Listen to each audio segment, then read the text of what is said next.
This channel does not promote any violent, harmful, or illegal activities. All content provided by this channel is meant for an educational purpose only. কি প্রতিক্রিয়া বারাসাত মর্গে মৃতদেহর চোখ নেই, মুখ্যমন্ত্রী ঘেরাও, কি বলছেন তিলোত্তমার মা বাবা, কি বলবেন? কি আর বলবো, এই যে মানে এটা আগে চলতো, এখন ডিভাইডেড হচ্ছে আস্তে আস্তে। আরজি করে যে সমস্ত চোর ছাচ্চরগুলো ছিল সমস্ত তো হাসপাতালে গিয়ে ডিউটি করছে। আমরা তো সব খবর রাখি এখন। সেই চোর ছাচ্চরগুলো এই সমস্ত মানে ওপর মহলের প্রশ্রয় পেয়ে করছে। আর একটা মৃতদেহ যে সিকিউরিটি দিতে পারে না, তিনি বলেন রাজ্যের সবাইকে সিকিউরিটি দেবো, ঘটি বাটি বিক্রি করে সবাইকে বাঁচাবো। আরে কার ঘটি বাটি বিক্রি করবেন উনি? সেই সমস্ত কৈফিয়ত মানুষকে দিতে হবে। মানুষকে বোকা বানানো কি, মানুষকে কতটা বোকা মনে করেন উনি? মানুষ অত বোকা নয়। মানুষ যখন ঘুরে দাঁড়াবে না তখন উনি পালিয়ে কুল পাবেন না, ঘেরা আরও হবে। এতে সবে শুরু হয়েছে। উনি তো সেই জন্য তাড়াতাড়ি চাকরি দেবো, টাকা দেবো, কোনো রকমের চল তাড়াতাড়ি করে এখানে বেরিয়ে যা, এই সমস্ত প্ল্যান। আমাদের বাড়িতে যেমন এসে বলেছিলেন যদি আমরা না পারি 7 দিন দেখবো, 7 দিনের পরে সিবিআইকে দেবো। কেন সিবিআইকে দেবো? রাজ্য পুলিশের কি টুটে জগন্নাথ নাকি? কি বলবেন কাকিমা? এগুলো আগেও ঘটতো। এই আমাদের এই স্বাস্থ্যমন্ত্রী আসার পর থেকেই এই ঘটনাগুলো ঘটেই চলেছে। আগে সেগুলো সামনে আসতো না।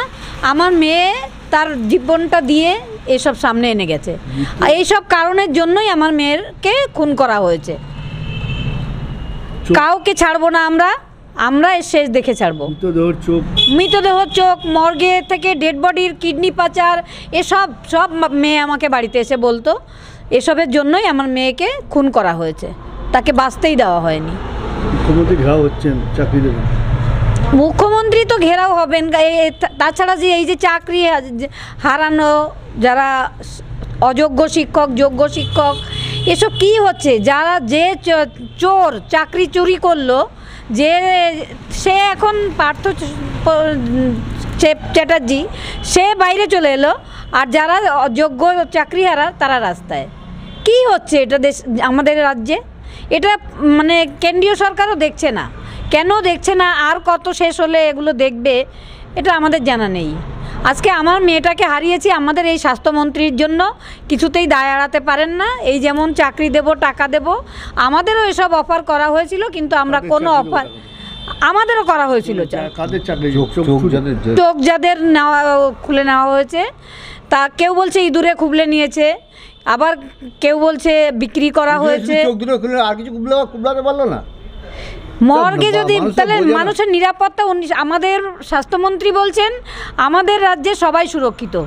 এই কি সুরক্ষার নমুনা? এটাই সুরক্ষার নমুনা?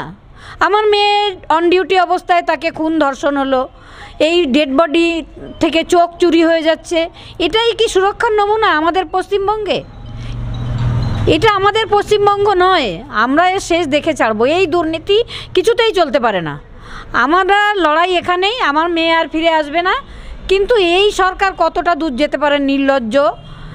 সেদিন সীমা পাহুজাও আমি এই নির্লজ্জ শব্দটা ইউজ করেছিলাম বলে কেঁদে ফেলেছিল, আমিও মা বলে। আচ্ছা, কালকে 25 তারিখ গেছে, আমার মেয়ের বিয়ের ডেট গেছে।